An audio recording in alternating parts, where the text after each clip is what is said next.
بسم اللہ الرحمن الرحیم والصلاۃ والسلام علی رسول اللہ وعلی آلہ وصحبہ اجمعین۔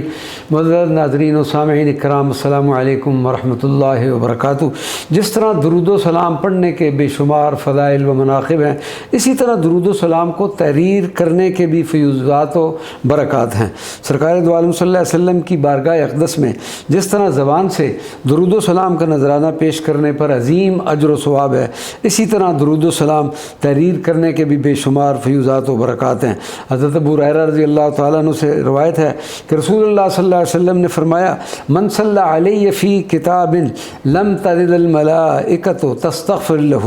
ما بقی اسمی فی ذلک الکتاب، جس نے کتاب میں مجھ پر درود لکھا پڑھا، جب تک میرا نام اس کتاب میں باقی رہے گا فرشتے اس لکھنے والے کے لیے استغفار کرتے رہیں گے۔ حضرت عباس رضی اللہ تعالیٰ عنہ سے روایت ہے کہ رسول اللہ صلی اللہ علیہ وسلم نے ارشاد فرمایا،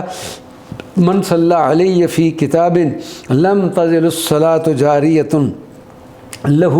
ما دام اسمی فی ذلک الکتاب، جس نے کسی کتاب میں مجھ پر درود لکھا پڑھا تو جب تک اس کتاب میں میرا نام رہے گا اس کی طرف سے بھی درود جاری و ساری رہے گا۔ حضرت جعفر بن محمد رحمۃ اللہ علیہ کی ایک روایت میں ہے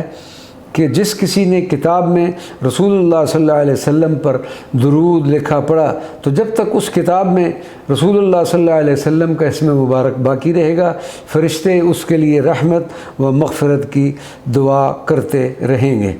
اللہ تبارک و تعالی ہمیں کثرت درود و سلام اور کتاب میں بھی درود و سلام تحریر کرنے کی توفیق عطا فرمائے۔ وما علینا الا البلاغ المبین۔